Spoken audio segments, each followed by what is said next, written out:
Bismillahirrahmanirrahim. Elhamdülillahi Rabbil alemin. Vessalatu vesselamu ala Rasulina Muhammedin ve ala alihi ve ashabihi ecma'in. Musulman doğanımız sorağınna, musulman zenanlara makyaj etmek bolyar mı deyip soraptır.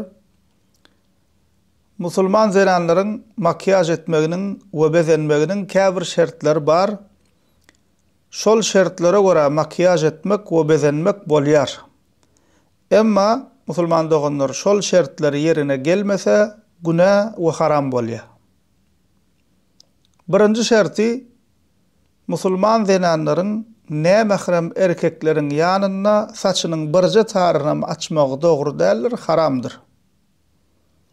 Şol sebepli musulman zenanlara eger durmuşa çıkan bolsa dine yan yollaşına görünmek niyeti bilen makyaj ullanmağına ruhsat berilýär. Eger durmuşa çıkmadık bolsa dine öz boydaşlarının arasında bolsa makyajly, boyogly bolmağına ruhsat berilýär. Emma cilwapsyz, hijapsyz ya da hijaply bolanyda makyaj edip bezenip ne mehrem keseki erkeklere görünmeklik musulman doğanlar haramdır. Bu birinci şerti. Yani dine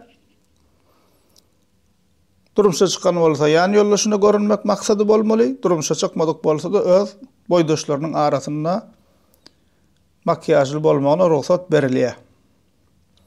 İkinci şerti musulman doğanlar kafir, fasık, ahlaksız, binamız zenanlara menzemek maksadı bolmaly değil. Üçüncü şerti ulanjak makyajlarına, ulanjak bezek feriştelerine haram ve sağlığa ziyanlı madde bolmaly değil. Dördüncü şerti musulman doğanlar täret ve gusul alanda suwun geçmegine päskel boljak madde ullanmaly değil. Misal üçin dırnağına renk çalmaklary. Dırnağına renk çalmaklary näme? Täret alanda suwun barmağına päskel bolýar, şol sebepli onu ullanmak dogry değil. Bular makyaja degişli şertler.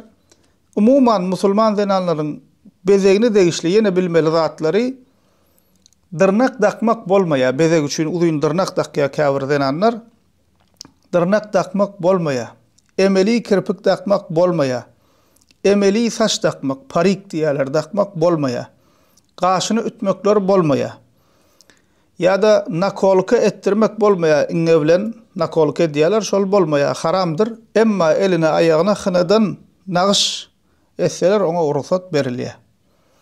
Ve atır sepinip daşaryk çıkmakları doğru değiller, haramdır. Peygamberimiz Muhammed sallallahu aleyhi ve sellem Tirmizi'de, Ebu Davud'da, Nesai'de gelen hadisinde diye eyyum imra'atin ista'tarat femerrat ala kavmin liyecidu min rihiha fehiye zaniyetun diye Peygamberimiz sallallahu aleyhi ve sellem bir zenanniye atır sepinip soňun bir topar insanların yanından iyisini alsınlar deyip yanlarından geçip gitse diye şol zenan zinaçıdır deyip aýdýar Peygamberimiz sallallahu aleyhi ve sellem. Şu şartlara göre musulman doğanlar musulman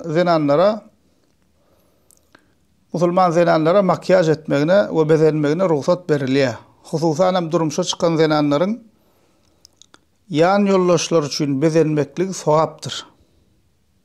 Emma özüne seretmän yan yollaşyny erwet görünüşde görünmegi dogry däldir, günäkarçylykdyr. Elhamdülillahi Rabbil alemin.